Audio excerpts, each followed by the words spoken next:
Javier David Ibarra Mendoza, paraguayo. Tenía 48 años de edad cuando fue asesinado en un inicialmente confuso episodio en la casa donde vivía solo en San Lorenzo. Fue fiscal de narcotráfico, fue viceministro de Seguridad Interna durante 2 gobiernos y luego fue también fiscal de antisecuestro. Por coyuntura política no fue confirmado en su cargo de agente del Ministerio Público y en los últimos años de su vida se dedicó a la actividad profesional en el ámbito privado. Murió a manos de su secretario en una aparente pelea por dinero. La historia del crimen de Javier Ibarra en Expediente Abierto.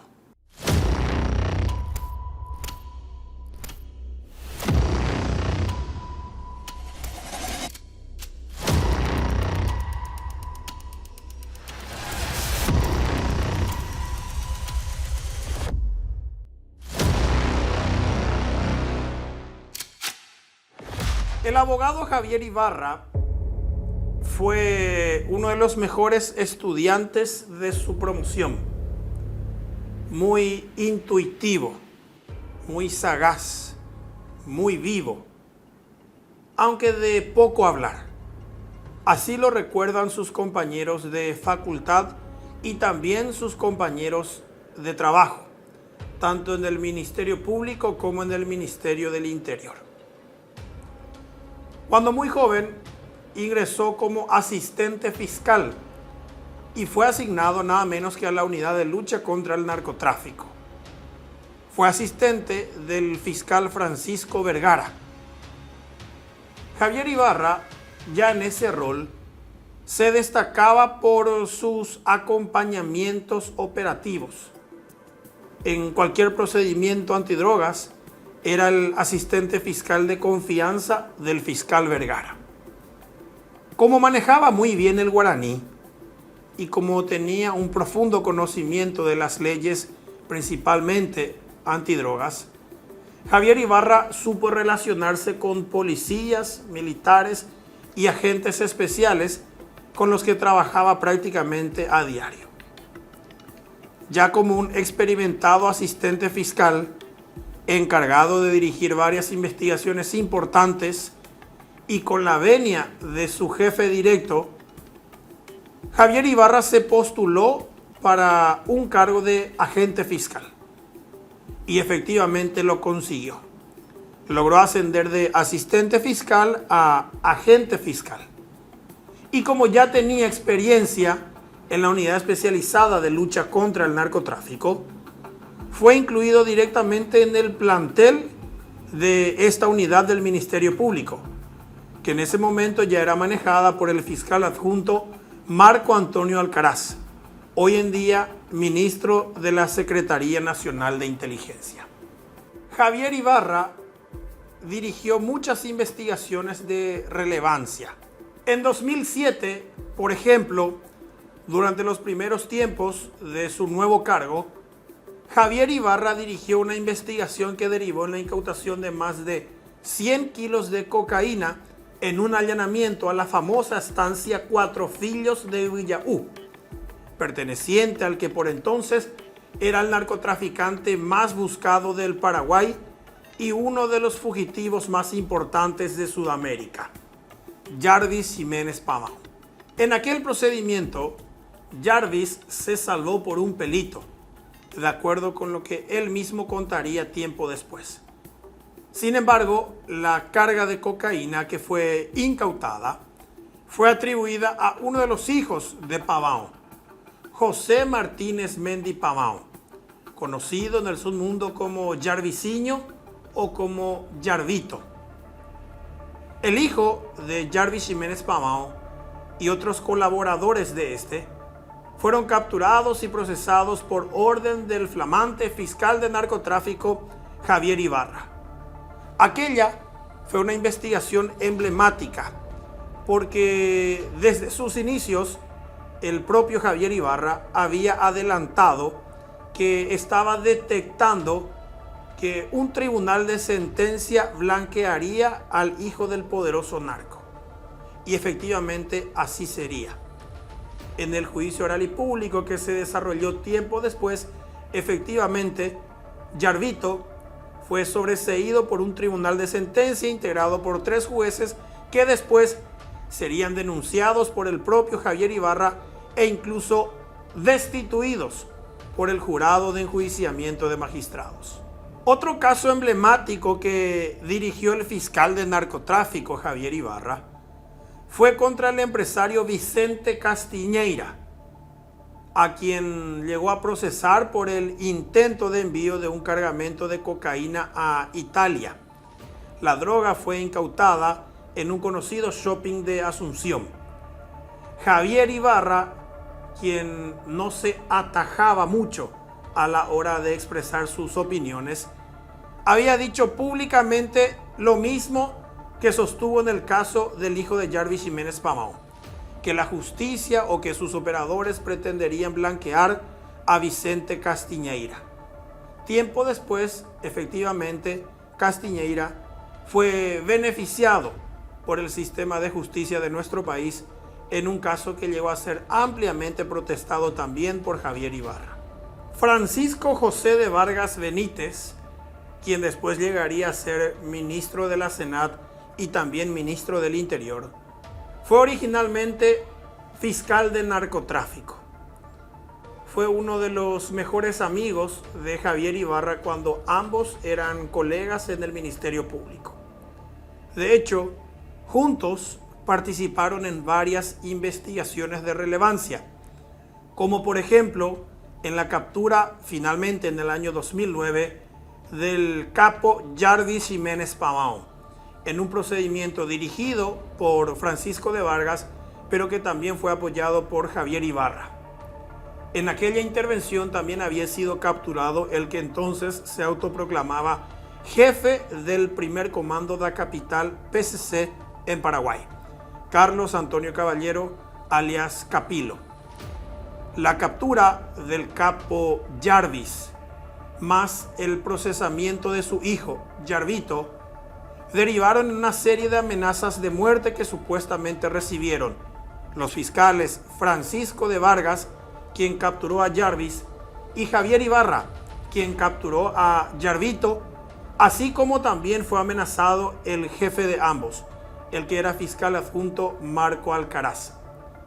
Los 3 representantes del Ministerio Público se vieron obligados en aquella época incluso a reforzar sus medidas de seguridad ante semejante advertencia de que podrían ser asesinados.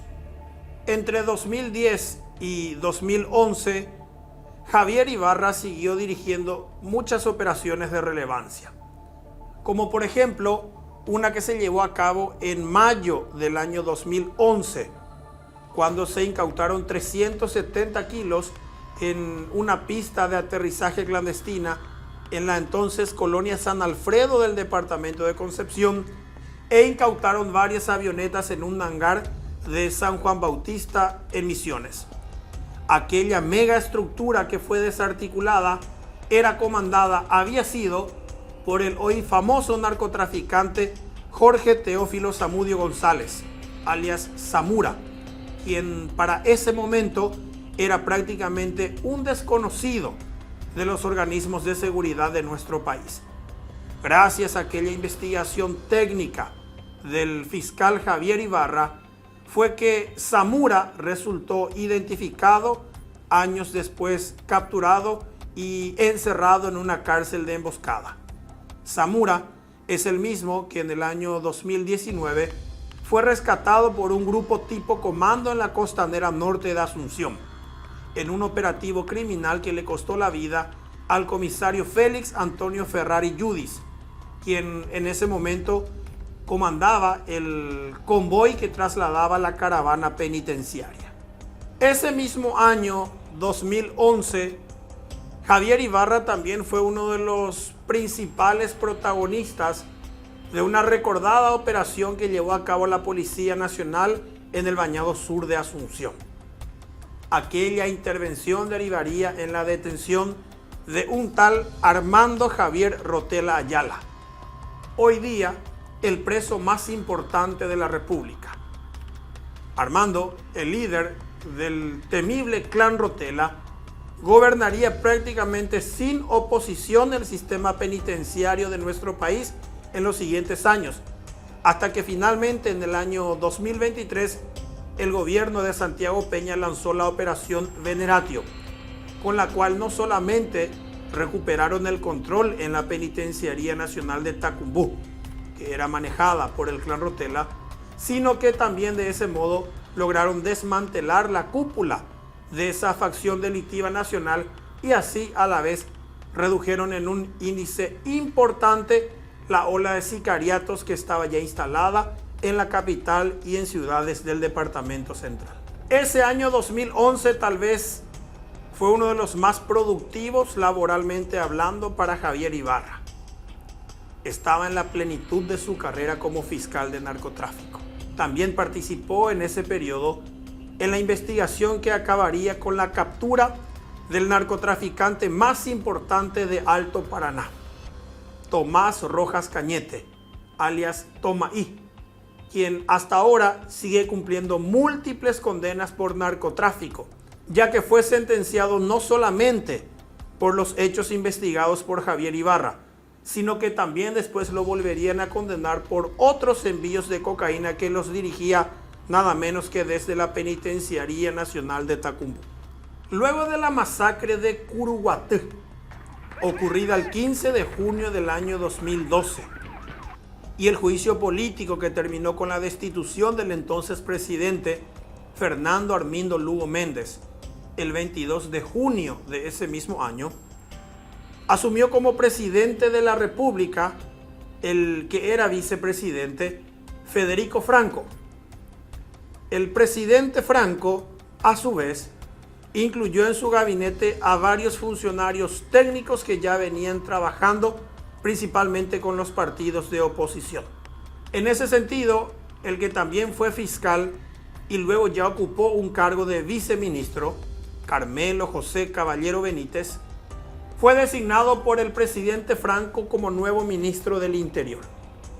Carmelo Caballero tomó la decisión de llevar como viceministros a Javier Ibarra en la Oficina de Seguridad Interna y a Blas Imaz en la Oficina de Asuntos Políticos, ambos dos conocidos y respetados fiscales. De ese modo, arrancaría también la carrera política de Javier Ibarra, quien pidió permiso como fiscal de narcotráfico para pasar a ser viceministro de Seguridad Interna durante el gobierno de Federico Franco. Ya como viceministro de Seguridad Interna y aprovechando su experiencia como fiscal, Javier Ibarra fue utilizado para apoyar el equipo de investigación de la masacre de Curuguaté. Más que nunca trabajó directamente con la Policía Nacional, que de hecho por el rol que cumplía era la función natural del viceministro de Seguridad Interna. Javier Ibarra pasó a ser prácticamente el representante directo del ministro del Interior ante la cúpula de la Policía Nacional. Tenía un muy buen relacionamiento con los comisarios generales y comisarios principales que ocupaban los principales cargos en materia preventiva y represiva. Javier Ibarra cumplió una aceptable función al frente del Viceministerio de Seguridad Interna durante el gobierno de Federico Franco, que 14 meses después, cuando tomó el poder el presidente de la República, Horacio Manuel Cartes Jara, en 2013, Ibarra continuó en el mismo cargo, pero de la mano de un viejo conocido y amigo, el que por entonces fue designado ministro del Interior, Francisco José de Vargas Benítez, quien a su vez acababa de terminar sus funciones como ministro de la Senat y se preparaba para ocupar el cargo de ministro del Interior. Bueno, Javier era particularmente muy honesto, serio en el trabajo, muy inteligente, muy intuitivo. Lo que yo rescaté como principal virtud de él luego cuando estuve en el Ministerio del Interior y lo tuve como viceministro de Seguridad Interna es que tenía esa capacidad de relacionarse muy bien con los uniformados, de hablar de tú a tú en un mismo idioma.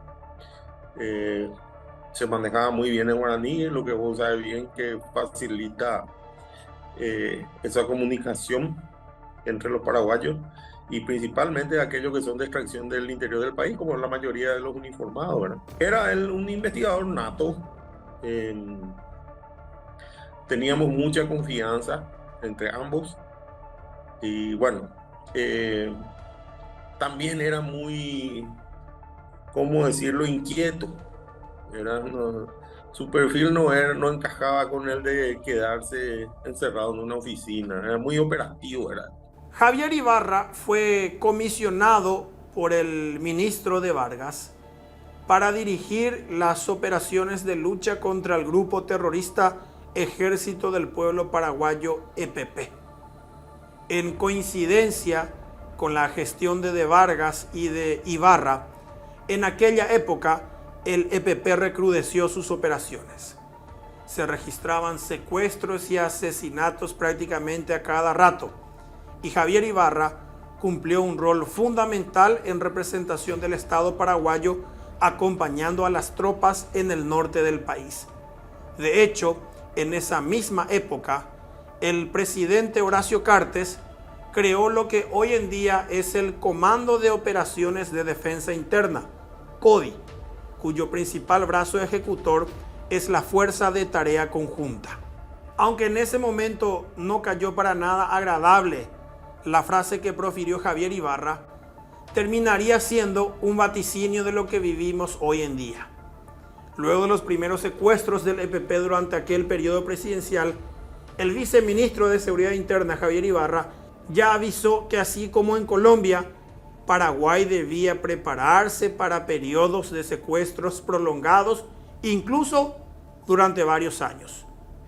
Efectivamente, tal cosa ocurrió. Tanto que actualmente todavía tenemos oficialmente 3 secuestrados desaparecidos. El policía Edelio Morínigo Florenciano, secuestrado justamente cuando Ibarra era todavía viceministro. El ganadero Félix Urbieta Ramírez, quien aparentemente fue asesinado en cautiverio. Y el ex vicepresidente de la República, Amancio Oscar Denis Sánchez, de quien se cree también fue ultimado mientras permanecía en cautiverio.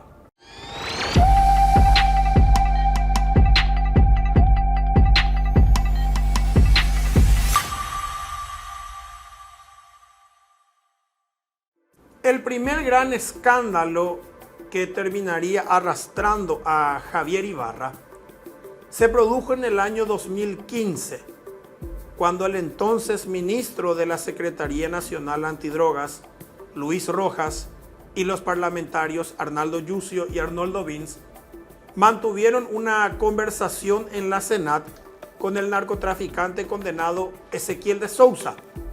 Este había sido capturado en el año 2012 en la operación Águila Negra, que significó cuando eso la mayor incautación de cocaína en la historia del Paraguay, 1.748 kilos. Aquella entrevista que le hicieron en su lugar de detención en la Senat al brasileño Ezequiel de Souza fue grabada en secreto, y luego el propio ministro de la Senat, Luis Rojas, difundió el audio de aquella conversación con el narcotraficante. En esa charla, Ezequiel de Souza había revelado que supuestamente Javier Ibarra, quien en ese momento ocupaba el cargo de viceministro de Seguridad Interna, llegó a recibir dinero del narcotráfico cuando trabajaba como fiscal de narcotráfico. Aquella revelación pública, obviamente, no cayó nada bien en el Ministerio del Interior, y Javier Ibarra tampoco contuvo su opinión. Públicamente se desató un enfrentamiento entre el ministro de la Senat, Luis Rojas, y el viceministro del Interior, Javier Ibarra, a tal punto que el propio Congreso interpeló a los representantes del Poder Ejecutivo, y en una recordada y caldeada sesión, los protagonistas de aquel audio tuvieron que acudir a dar explicaciones. ¿Cómo terminó aquella historia? Francisco de Vargas, el que era ministro del Interior, se salvó de ser interpelado. Sin embargo, Javier Ibarra, su viceministro, a raíz de los audios del narcotraficante Ezequiel de Sousa, propagados por el ministro de la Senat, Luis Rojas, obtuvo el voto de censura por parte de los parlamentarios, quienes instaron al presidente de la República a que destituyera a Javier Ibarra del viceministerio. En la interpelación ante el Senado, el ministro del Interior Francisco de Vargas se justificó por no haber impulsado una investigación formal por el audio en el que el narcotraficante Ezequiel de Sousa relata un supuesto esquema de corrupción que envuelve a políticos y policías, entre los que se menciona a su viceministro Javier Ibarra, alegando que era responsabilidad de los senadores impulsar la investigación. La primera, sí, porque le resté credibilidad y le sigo restando, aclaro, credibilidad a lo señalado por Ezequiel de Sousa. Creo que lo tengo respondido en una parte, pero voy a volver a repetir. Estamos hablando de un narcotraficante, estamos hablando de un adicto a las drogas. Pero sí, los senadores tenían el audio y no solo tenían el audio, hablaron con Ezequiel. Eso nos pone en mucha desventaja con respecto a facilitar la información a los que tenían que iniciar o dirigir la investigación, que es la Fiscalía. ¿Por qué lo hicieron? Yo no sé.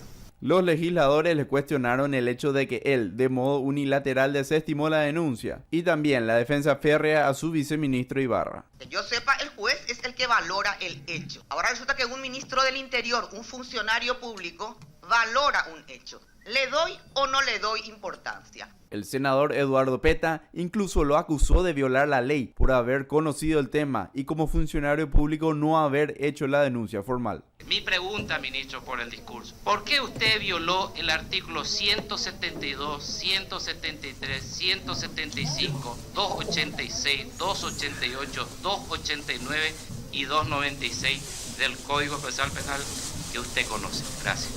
Sostengo que no violé ninguno de esos artículos y agrego algo más que todos los abogados conocen, que es un principio constitucional. Nadie está obligado a declarar en su contra. Por su parte, Javier Ibarra se rectificó de las fuertes acusaciones contra el ministro de la Senat, Luis Rojas, como de que es capaz de matar y que no aprobó el polígrafo, afirmando que sus expresiones fueron fruto de la rabia tras oír el audio. Sin embargo, tuvo un encontronazo con el senador Carlos Amarilla por el caso del narcotraficante Leoncio Marecos, donde Ibarra fue testigo. ¿Y qué quiere decir eso? Que se presuma mi inocencia, que no se utilice pruebas obtenidas ilícitamente, que pueda controlar y impugnar esas pruebas. Celebro su juicio de valor, pero yo también puedo hacer un juicio de su conducta anterior como contador de Leoncio Marecos, siendo yo el principal testigo de esa condena.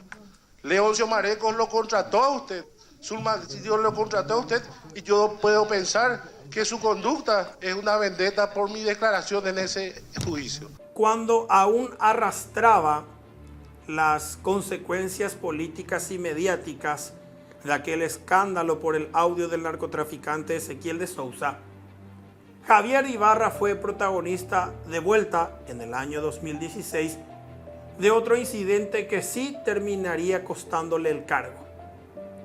En San Lorenzo, cuando estaba viviendo temporalmente en la casa de sus padres, luego de separarse de su esposa, el viceministro de Seguridad Interna, Javier Ibarra, fue víctima de un robo de armamentos pertenecientes algunos al Estado paraguayo. Se trataba de 2 fusiles, de un subfusil y de una pistola que estaban guardados dentro de una camioneta blindada del Ministerio del Interior que estaba a cargo del viceministro Javier Ibarra. Como Ibarra no tenía espacio dentro de la casa de sus padres para meter su vehículo oficial blindado, él dejaba el automotor enfrente a la vivienda. Una noche, unos delincuentes rompieron el techo de vidrio de la camioneta justo en un sector que no era blindado, ingresaron al habitáculo y robaron los 2 fusiles, el subfusil y la pistola. Aquel escándalo constituyó un durísimo golpe mediático para el gobierno de Horacio Cartes, porque nada menos que el viceministro de Seguridad era víctima de la inseguridad. El 13 de enero del año 2016, acorralado por la presión política, Javier Ibarra finalmente dimitió.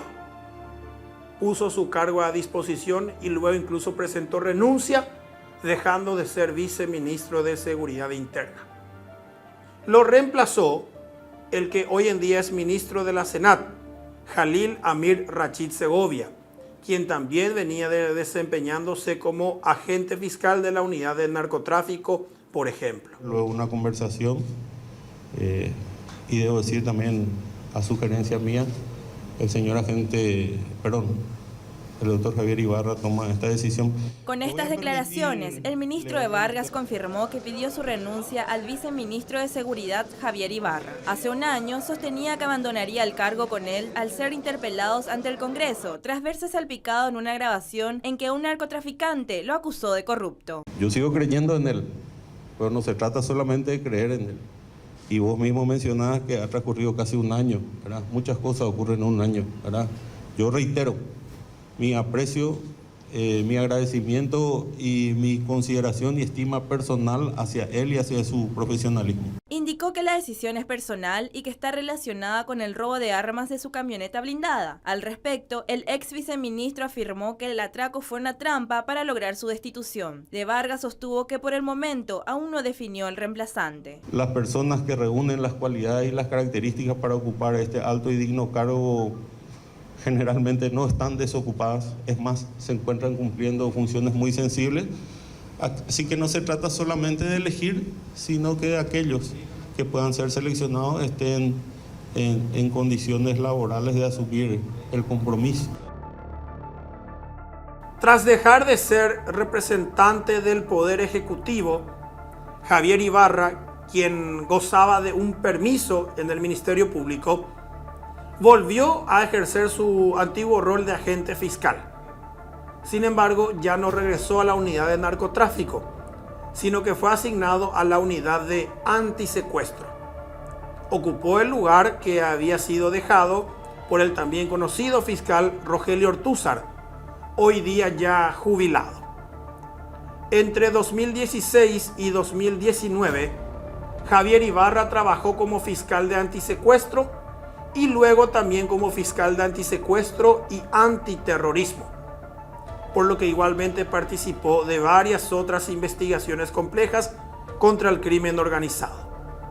Por ejemplo, había comandado un allanamiento a la casa del entonces concejal departamental de Caazapá, Benjamín Adaro Monzón, en la recordada Operación Gángster, que incluyó acusaciones contra Adaro Monzón de dirigir una rosca de sicariato y de corrupción judicial, hechos que después no pudieron comprobarse en estrados judiciales. Luego de ser asistente fiscal de narcotráfico, viceministro de Seguridad Interna y después fiscal de antisecuestro, sorpresiva e inesperadamente, Javier Ibarra no fue confirmado en su cargo de agente del Ministerio Público. En el año 2019, él ingresó en terna para concursar por su propio cargo. Sin embargo, llamativamente, pese a su dilatada trayectoria judicial e incluso política, la Corte Suprema de Justicia eligió a otro funcionario para ocupar el cargo que venía desempeñando Javier Ibarra. De ese modo, prácticamente de la nada, acabó la carrera judicial de uno de los fiscales más importantes que tuvo el Ministerio Público en los últimos tiempos. Alejado inesperadamente de la función pública en el año 2019, Javier Ibarra pasó a trabajar como abogado particular. Integró un estudio jurídico que llevaba casos, algunos relativamente importantes. Sin embargo, en el ámbito personal, había caído también ya una especie de depresión, porque no solamente su no confirmación en el cargo de fiscal le afectó, sino también la separación de su esposa fue un hecho que lo empujaría hacia una depresión. El fallecimiento de sus padres también fue un hecho que prácticamente acorralaron emocionalmente a Javier Ibarra. él pasó a vivir solo en la casa que alguna vez compartió con sus padres. Aunque Javier Ibarra tenía aparentemente un buen pasar económico, su vida ya no fue lo mismo desde que se separó de su esposa y desde que dejó la fiscalía. Javier Ibarra, quien vivía solo, contrató como una especie de secretario a Óscar Ariel Caballero Salman, un joven a quien aparentemente conoció cuando éste llegó a ser procesado por tráfico internacional de armas y requerido en extradición por el gobierno de Argentina. Óscar Ariel Caballero Salman llegó a ser procesado luego del hallazgo de un impresionante arsenal clandestino en Asunción. Luego de que Óscar Caballero solucionara su problema judicial, pasó a trabajar casi a tiempo completo como secretario de Javier Ibarra. Sin embargo, una aparente deuda entre ambos fue el principio del fin para el ex fiscal y el ex viceministro.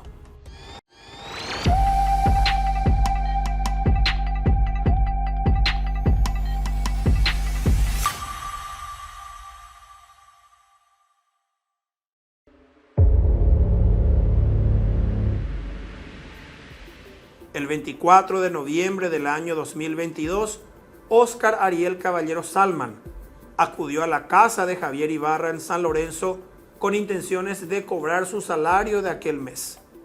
Javier Ibarra se estaba preparando para viajar al día siguiente con su ex esposa y sus hijos a unas mini vacaciones en Brasil.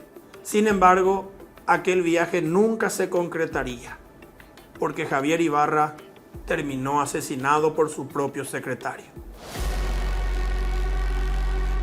En la mañana del sábado, una comitiva fiscal realizó una verificación en el domicilio del exfiscal Ibarra con el objetivo de esclarecer varias dudas que quedaron tras su muerte.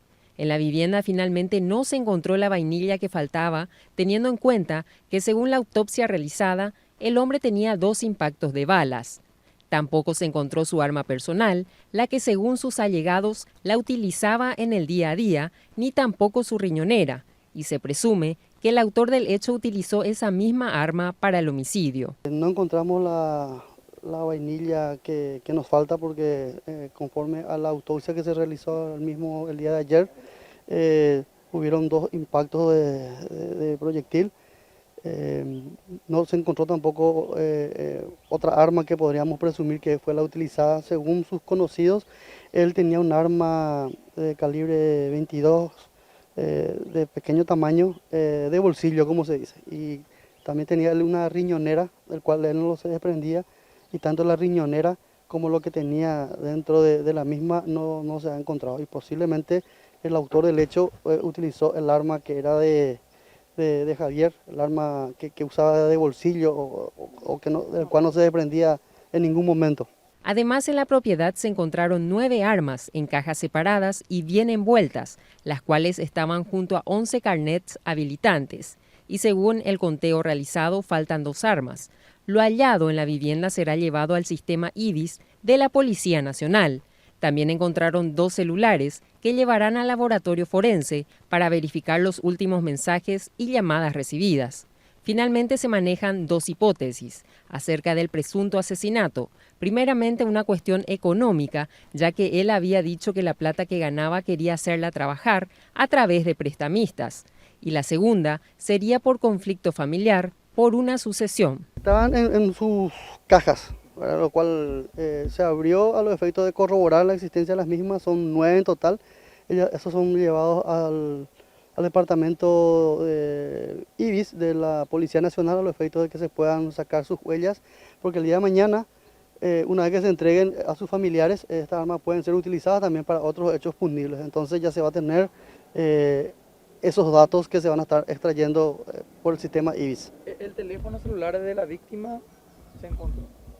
Se encontraron 2 celulares, uno el que él utilizaba asiduamente y otro teléfono celular que tenía al dorso un número, que por lo visto él tampoco memorizó ese número y tenía entonces de manera externa la individualización del número. Ambos fueron incautados ya el día del hecho y van a ser llevados al laboratorio del Ministerio Público a los efectos de la extracción de datos. Está codificado uno de ellos, así que una vez que se codifique, entonces van a empezar a revisar y ver qué es lo que hay, porque evidentemente tuvo que él haberse comunicado con la persona.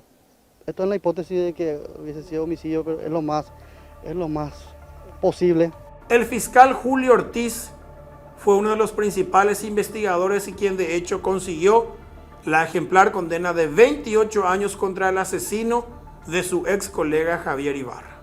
Hola Iván, yo soy Julio César Ortiz González, agente fiscal en lo penal que me cupo intervenir en la investigación y condena en el caso del asesinato del ex fiscal y ex viceministro del Interior, Javier Ibarra. En dicha causa estaba de turno en la ciudad de San Lorenzo, que fue el lugar donde residía el hoy fallecido Javier Ibarra. Estaba de turno el doctor Gerardo Mosqueira, pero al ser un hecho de tal magnitud, la fiscal general en aquel entonces, la doctora Sandra Quiñones, me asignó para intervenir también como coadyuvante con el doctor Gerardo Mosqueira y juntamente con el doctor Andrés Arriola para investigar la presente causa, la citada causa, y en base a ello se ha realizado la investigación pertinente con la identificación del agresor y la condena contra su persona. Tenía una herida en la cabeza. A prima facie siempre se abren varias hipótesis, desde lo más grave hasta lo más leve. Lo más leve, por decir una manera, porque la muerte de una persona nunca es nada favorable o positivo, pero en este caso se consideraba al principio que pudo haber sido un suicidio, pero como no se encontró el arma en el lugar y solo se encontró un casquillo, entonces no puede haber un suicidio sin que exista el arma. Entonces por eso es también que se presumió de que alguien vino y llevó el arma. Ahí se abrió la sospecha contra los dos empleados, un señor que era el encargado de ser cuidador de esa casa cuando el doctor Javier Ibarra se iba al interior o al extranjero, como en ese caso. Ese señor iba a llegar ese día y fue el primero en descubrir que él estaba inerte ya en la cocina de su hogar, y también contra la empleada doméstica. Entonces se hicieron las pruebas de nitrato y nitritos y dio positivo la empleada doméstica. Sin embargo, el señor no. Entonces la primera hipótesis era que pudo haber sido un suicidio y que la empleada doméstica ocultó el arma, y por ese motivo era como una de las hipótesis. Con el trabajo bastante positivo por parte del Departamento de Investigación de Homicidios, y reitero que fue un buen trabajo bajo la cabeza del comisario Luis López y en particular el comisario David Delgado, que son unos abuestos dentro de la Policía Nacional. Consiguieron cámaras de circuito cerrados desde la casa de Javier Ibarra, en este caso del barrio, porque Javier Ibarra en su cuadra había cámaras, pero no tenía Javier Ibarra en su casa. Entonces empezamos a pedir cámaras de circuito cerrado desde dicho lugar hasta donde pudieron haber estado con mayor nitidez el autor o los supuestos autores. Es así que se corroboró que minutos antes de que Javier Ibarra llegue a su casa, había una motocicleta con dos ocupantes que habían llegado, que alguien se bajó e ingresó en la casa de la víctima fatal, y que el conductor se retiró del lugar. Minutos después se ve cuando la motocicleta vuelve al lugar, que una persona sale de la casa de Javier Ibarra, pero que no se sube en la moto se descompone del conductor y este empieza a transportar él a pie y la moto a su lado. Y es así que vimos desde las cámaras de circuito cerrado hasta que era en el barrio María Ángela de San Lorenzo, cerca de Mariscal Estigarribia, 5 cuadras de Mariscal Estigarribia, pero sin embargo el conductor de la motocicleta se iba hacia el lado de la avenida Mariscal López con su moto a cuestas, llegando hasta un servicentro sobre Mariscal López, esquina Ingavi, Allí deja la motocicleta, ingresa a un local de, no sé si está bien decir, VG. Ahí él adquiere un cargador y utiliza una conexión eléctrica en el lugar y hace una llamada. Entonces teníamos la duda, o sea, en el sentido de que no sabíamos cómo se llamaba, teníamos que agarrarle previamente a él para poder llegar al autor. Lo que vimos que compró es solamente un cargador. Tenemos que saber el precio del cargador y entonces íbamos a saber cuál de los 3 posts fueron utilizados. Supimos el valor del cargador, creo que era 65.500, por decir un monto. Entonces ahí corroboramos el cargador, el post de donde se cobró, que efectivamente el varón utilizó el post con el código de la compañera. Ahí identificamos el nombre de la tarjeta de crédito. Nos fuimos hasta la financiera dueña de dicha tarjeta. Ahí nos pasaron los datos, domicilio, nombre completo, número de cédula. Con eso conseguimos tener todos los datos. Entonces llegamos hasta el conductor de la motocicleta. Él al principio se mostraba reacio, pero ante la situación que le dijimos que él iba a ser aprendido también en grado de cómplice, entonces él mismo ahí colaboró manifestando de que él le había llevado a Oscar Caballero, quien es su conocido, hasta la casa de Javier Ibarra, y que él mismo le había dicho antes de llegar ahí que quería cobrar su sueldo, que no lo estaba pagando Javier Ibarra, y que se iba a ir a dicho lugar para cobrarle, y le pidió a él que le acerque hasta dicho domicilio.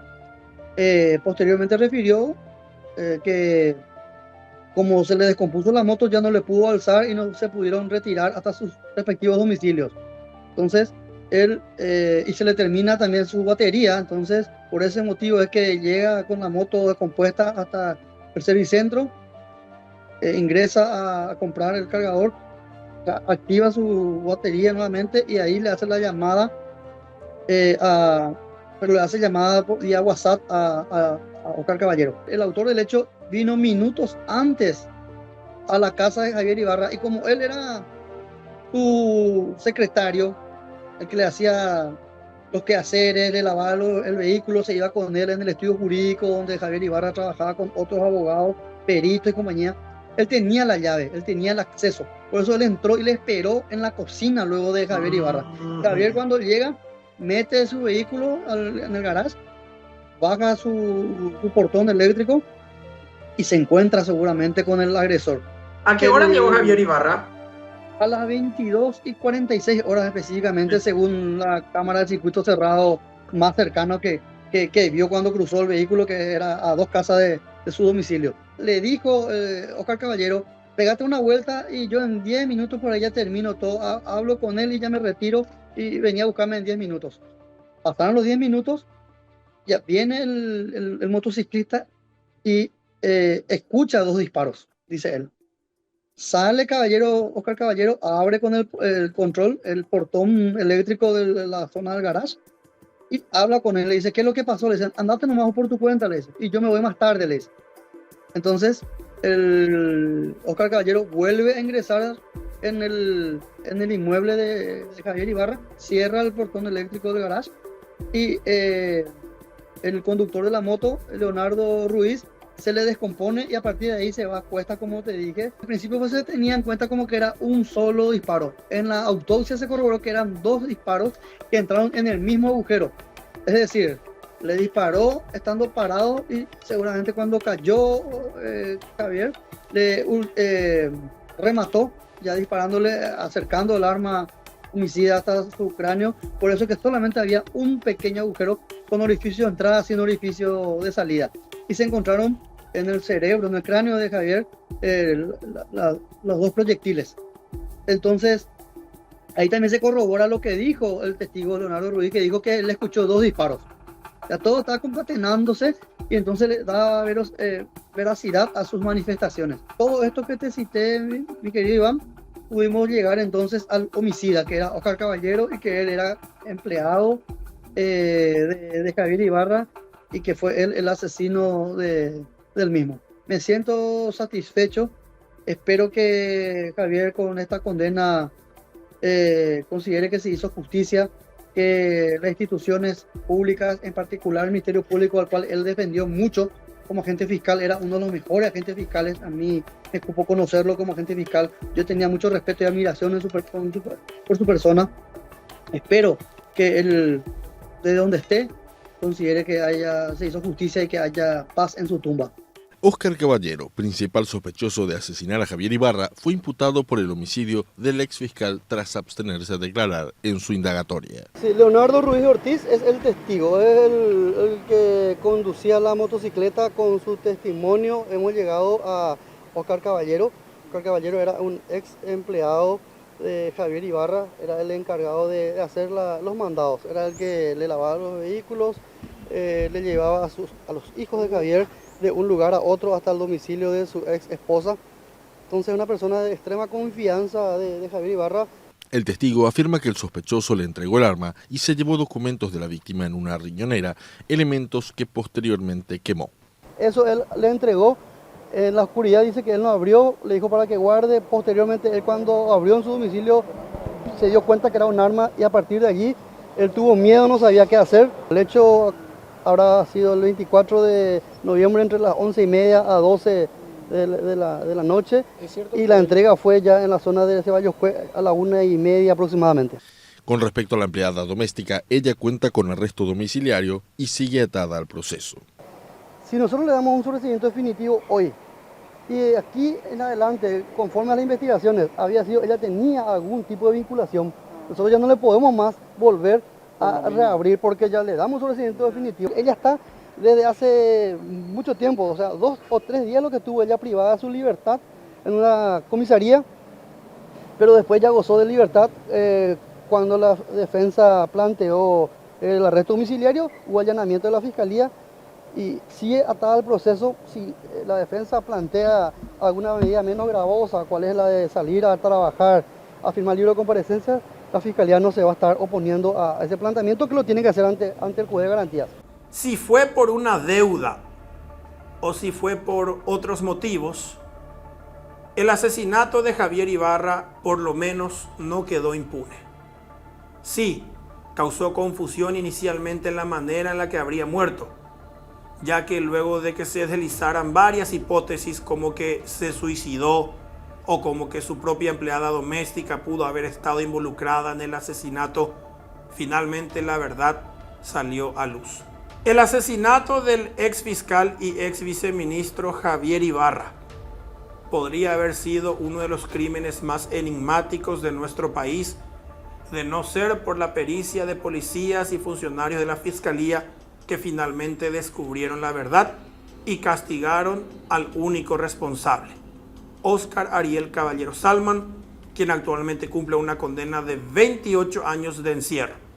La sentencia fue dictada en abril del año 2025.